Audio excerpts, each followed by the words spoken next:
Welcome to the Lemonade Car Show. I'm joined now by Freeman Young, the president of Krown Rust Protection, and Chris Muir, he's our mechanic. Freeman, Krown does a lot more than just undercoat, like drip oil. Yeah, Lorraine, we do believe we're in the body maintenance business, so we produce a whole line of products, everything from a salt removal product that gets salt off of equipment when it's driving down the road to a proper car wash material, and what I mean by that is soap that doesn't actually do any damage to the very soft finishes on vehicles today. How do you get stains and marks off the inside of your vehicle without damaging the finish?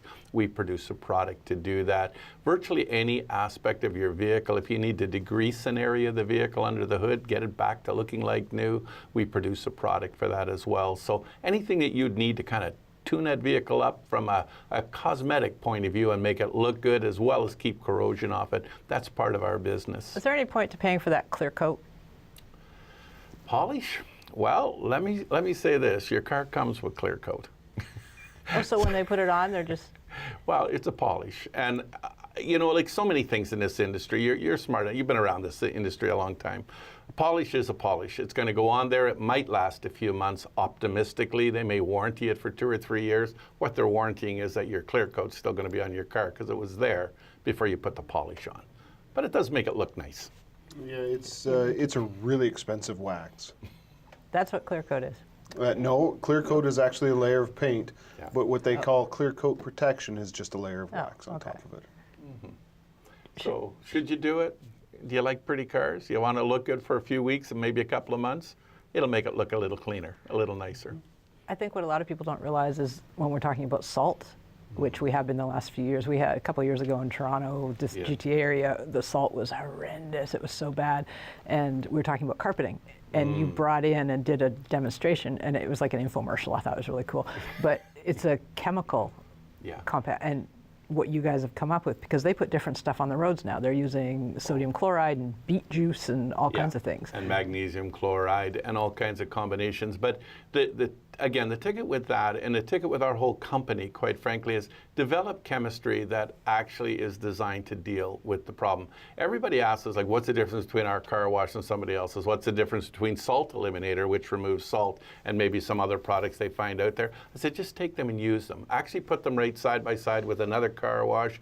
There's not too many products that claim to be able to remove salt. Our chemistry is very unique to the company.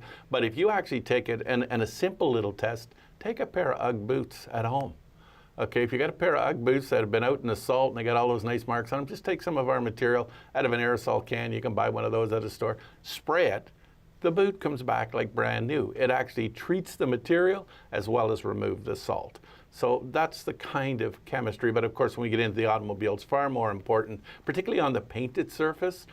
Windshield wipers, like why are you replacing so many windshield wipers now in current times? It's because of that goop that's coming up off the road, sticking on the windshield and damaging the blade. So washing with a salt eliminator type product in the wintertime can get rid of a lot of that damage. I want to ask you something, Chris. You see it, cars that have been protected, whether it's Krown or one of their competitors, I mean, whatever.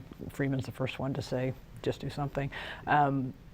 Underneath, where we can't see, that's where rust is starting. Yeah, it sure is. And when you use something that's oil-based that keeps creeping, we find that it does a lot to protect the underside of the car. I'll be honest with both of you. It's a love-hate thing. I love it because all the bolts come off. I hate it because I am coated to grease up to my elbows from the different oil products that are under there.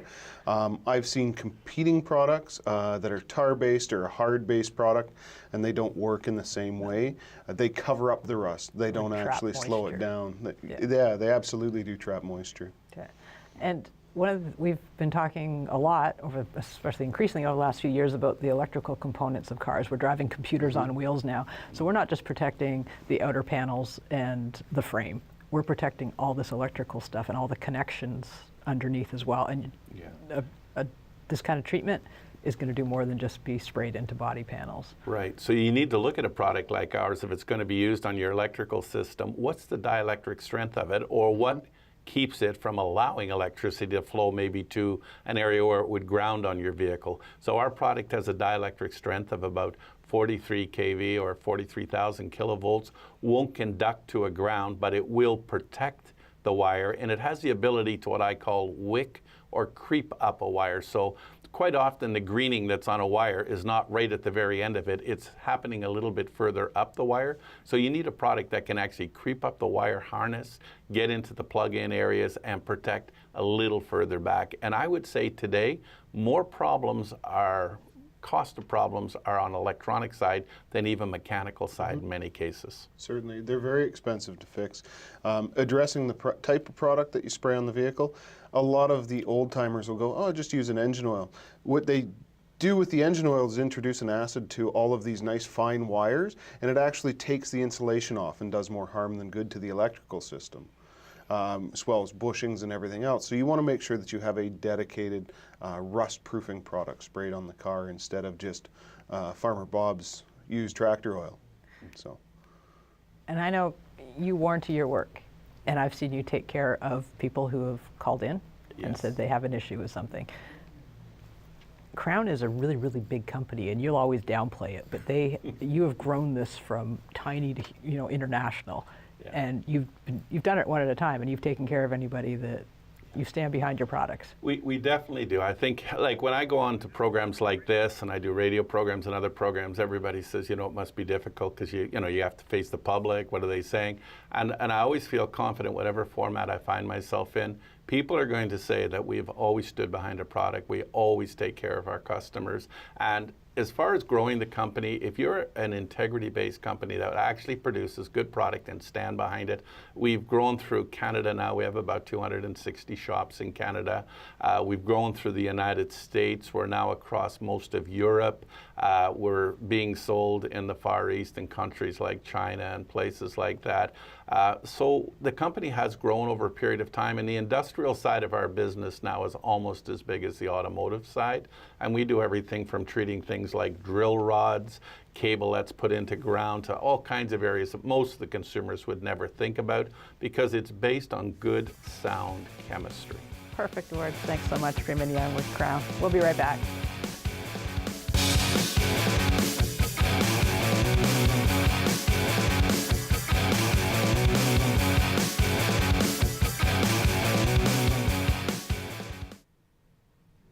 I'm joined now by John Carmichael. He's the CEO of OMVIC and its registrar. Nice to have you here. Thank you. Thank you, Lorraine. Good to be with you. You bring a wealth of experience to your role as the CEO with OMVIC. That's the Ontario Motor Vehicle Industry Council that regulates sales in the province of Ontario. You were a dealer principal for years.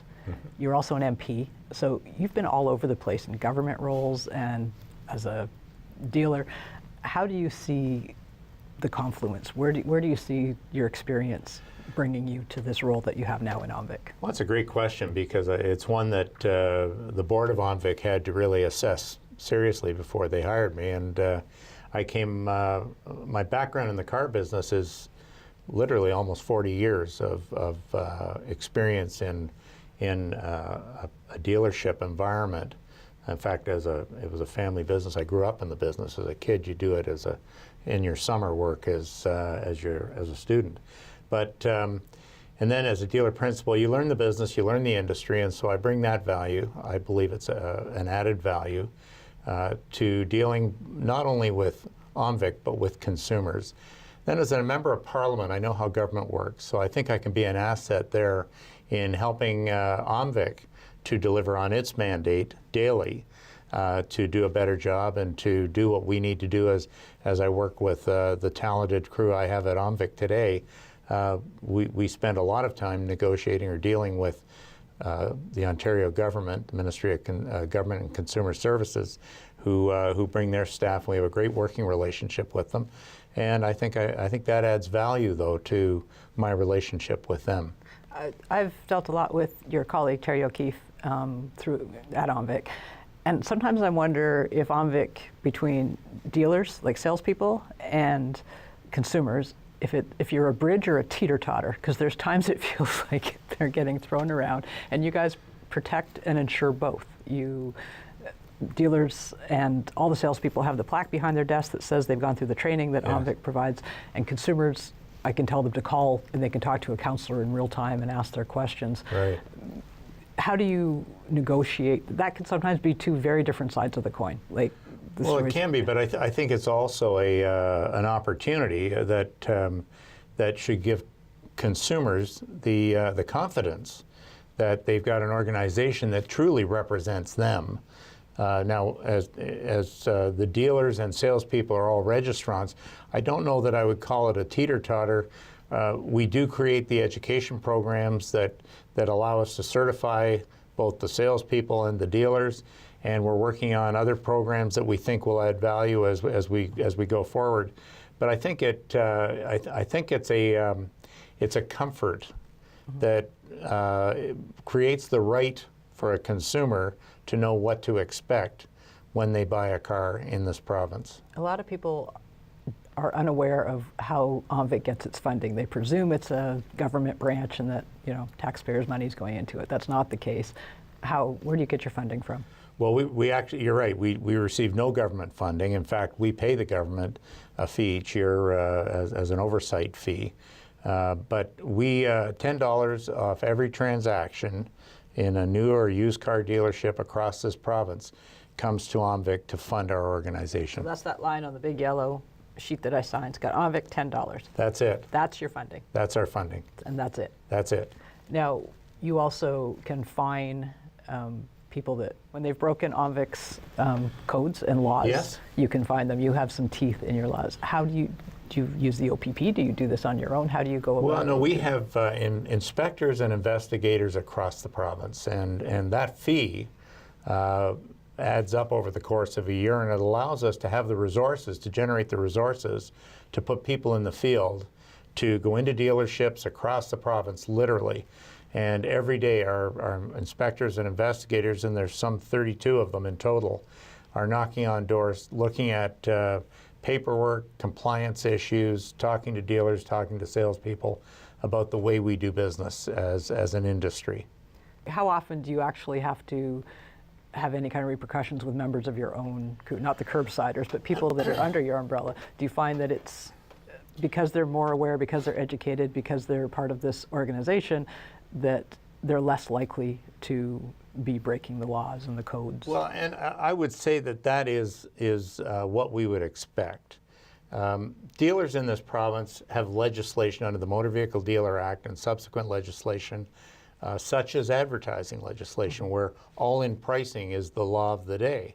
And if dealers aren't complying with that legislation, then our compliance people will be talking to them about where they're offside. And we even provide a free service for dealers to send us their ads, and if they have a question about how they're advertising and they want to get some advice, we have people who are specially trained to work with them and talk to them about how to make their ads work properly.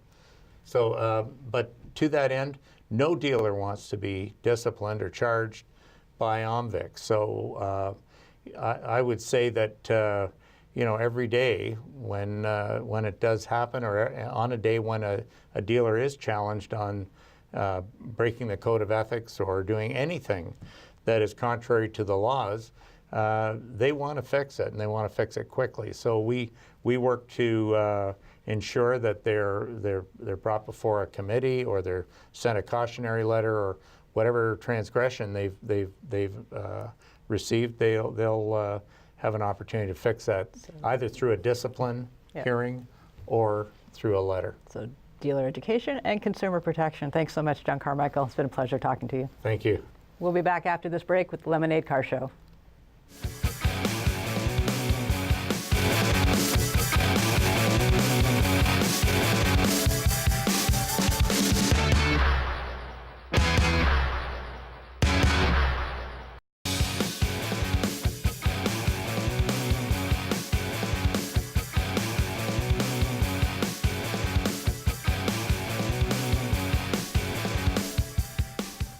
Welcome back to the Lemonade Car Show, brought to you by OMVIC and Krown. I'm your host, Lorraine Sommerfeld. I'm joined now by John Raymond with the APA and our mechanic, Chris Muir, who's a professor at Centennial College. Welcome back, gentlemen. Thank you. We're going to go right to the phones because we have more stacked up. I love this. Hi, my name is Sarah. I'm calling from Burlington, Ontario. I'm just watching your show on TV. So I'm totally new to this, and I'm just wondering, what exactly does your organization do, and how do you protect the consumer? I have a new vehicle, a 2016 Toyota RAV, so I'm thinking things are protected with the new vehicle. Any thoughts? Thank you. Bye. It's my favorite kind of question for a couple of reasons. New viewer who wants to know what we do, and it's really important that I think the services we provide and the information we provide is a good thing, as Martha would say. So Sarah, I'm glad that you asked that. And you're right, you have a warranty on your car, and that's good. What the APA and OMVIC are great at is answering questions when it doesn't line up, when you're not getting answers that you're looking for, or when you're at a crossroads and not quite sure what to do. So you can talk a little bit more about Absolutely. the APA. So OMVIC, you contact them when you have an issue in terms of a sales process or a sale that potentially went the wrong way for you. That's a reason to call OMVIC.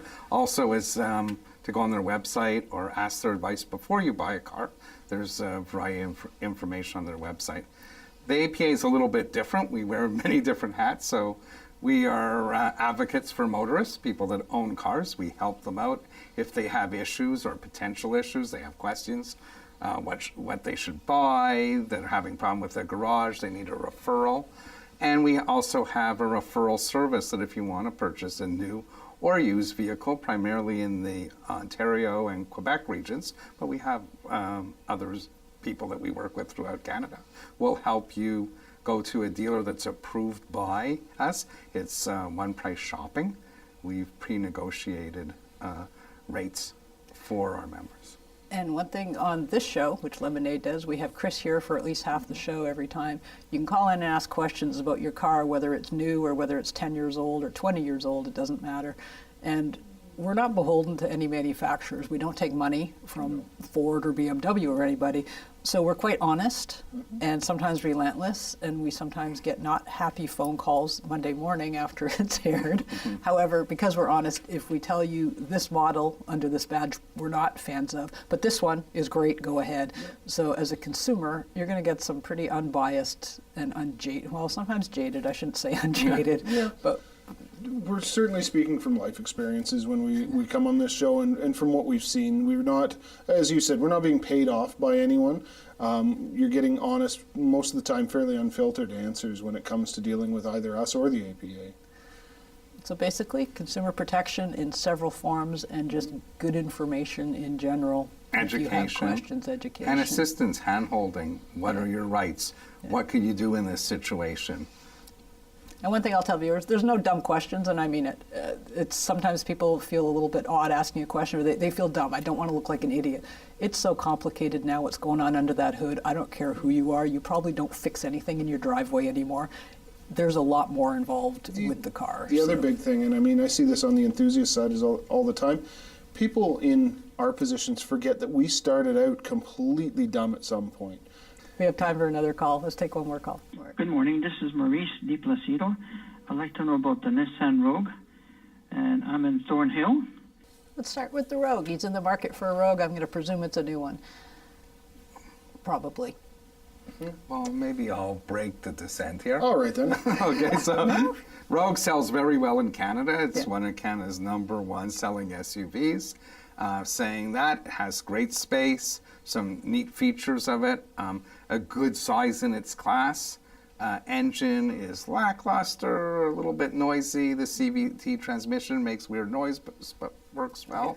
We really haven't had that many complaints with the new Rogue, this last generation of Rogue. So they're happy customers. Reasonably good fuel economy. Is it an exciting car to drive? No, it's like driving a toaster, but... A shapely toaster, however. But come on, in that class, every SUV and CUV is effectively a toaster. Come on. Absolutely. I don't know. Watch, we're going to see this big downturn in the CUV market now. I killed the market. You want space, so that's what people want. Again, it's a decent SUV. It's as exciting as a wet towel. The old generation had problems. The new generation seems to have fixed them. So that's the way it's supposed to go. That's the If way it's the supposed to gentleman work. likes driving it, fits Yeah. his needs, Yeah. he could do a lot worse. And you know, at the CVT, you get used to it, that weird little clunky thing. After a while, you stop seeing it or feeling it. Other people do, but you don't. So if you like the Rogue, drive it. If the eyesights are good for you and it's got the cargo capacity you want, it's a really good selling vehicle. As you said, a lot of people are very happy with it. We'll be back with more Lemonade, brought to you by OMVIC and Krown after this message.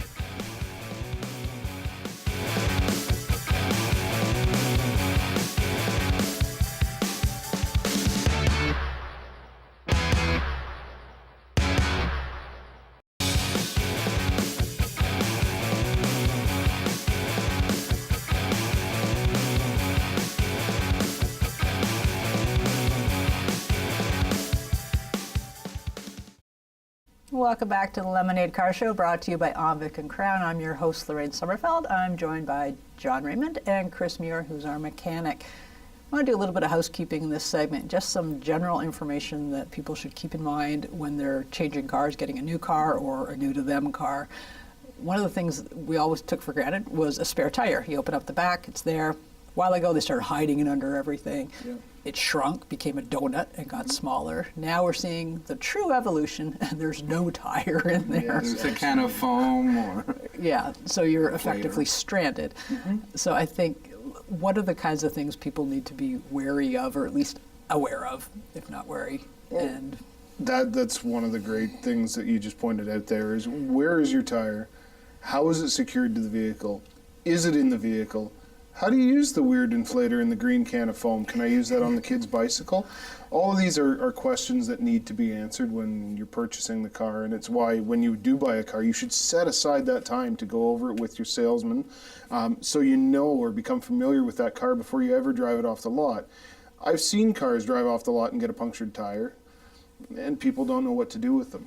And I think people need to understand the reason the tires are going the way of the Dodo is because of weight. We're making vehicles as light as possible to get the best fuel economy, so they're lightweighting materials. You're seeing new composites that are being used in the panels and everywhere else, but a tire weighs a lot, and a lot of them are saying, we put a can of gunk in, which means it, that's the noise it makes. But the reliability on tires has been extremely good. The amount of punctures that you see on the road are far fewer now. Problem is, if you live near a construction zone, and in some parts of this country, that means all year round there's construction, and it can take out an, oh, that bugs me, new tires with things with them. Anyway, moving along from Lorraine's gripe session. Another thing to check when you're buying a car, the nav systems and the GPS systems, which are fascinating. All these touch screens you have and all the stuff your car does is frequently on a subscription service, and it could be $300-400. You know better at the APA what some of these surprise charges are. Yes, they come out for renewal. It could be subscription. It could be a one-time charge for a DVD or an SD drive. We're recommending, you know what, don't buy it. Use your phone or a Garmin type device. Most cars are being sold today with Android Auto or Apple CarPlay, which works delightful in a car and has great navigational things. So you don't really need the extra cost. Sometimes you're stuck with it. Yeah, but be aware that it might cost you $300 a year from now to upgrade something you've gotten used to. And that might be good. Like, you might be fine with that, but be aware of it, because frequently... And it actually goes further than that.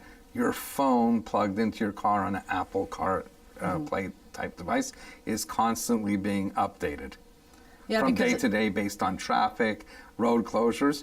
But if you have a system that's built into the car, and it's a closed system, it's only as good as the information that went in originally, the DVD or the updates. So those are obviously out of date from the moment you pick up your car. Okay. We tell everybody to be reading their manual, and we sound like broken records, except, and now sometimes 2 manuals, and sometimes you've got this much information. But it is important to know what's in there, and especially for these things that are very intricate. You can sit there playing with those screens for hours, a friend told me. They make me crazy. They can be very distracting. Yeah. So figure them out while you're in your driveway, not while you're driving. Huge safety That's true. component. And also a number of owners that have bought recent model cars with all this new tech stuff, they come in and they say, my car's not functioning properly. If they would have read the owner's manual, understood how these devices work, they wouldn't have to go in for service because they would have needed either adjustment that they could do themselves or they would use it properly. John, you brought up a good point in the break. When you take delivery of a new car, it's overwhelming. There's so much going on, it's great. Most places will call you for, I call it a well baby visit. If you've had a kid, you know what that is. A second delivery. Second delivery. Yeah. Take it back a month later. Take advantage of this. They're not calling to bug you. Well, they probably are calling to bug you to fill out that survey, but that's a whole nother show. But go back in for the second delivery and let them walk you through it when you're calm. And it's the newness is kind of rubbed off a Or little call bit. them and ask them for a second delivery. Yeah, and ask for it. It's definitely worth doing, and sometimes I've got kids that are really into this, which is great, but not everybody does. You need somebody to walk you through the best way to do it. And again, don't do it while you're driving. Don't be messing with these screens because your eyes will be off the road and you'll be up the back of that pickup in 10 seconds. Take some time, sit in the driveway, go through the owner's book, press the buttons it tells you to press, right? Make sure that you know what your car can do and the features that it has. I've had customers that come in and they don't realize that they've had niceties, whether it be rain sensing wipers, heated seats. How come my cluster's down? I can't see any of my gauges at night, and it's because they've accidentally turned down the dimmer. There's all kinds of things that you can mistakenly do inside of a new car or not know and never take advantage of. And it's one of these things where you trade in the car. I want my next car to have this. This car had it. So cars have never been better, but we can always learn new things about them every day. That's all we have for the Lemonade Car Show. Thanks to OMVIC and Krown, and to my guests, John Raymond and Chris Muir. See you next time.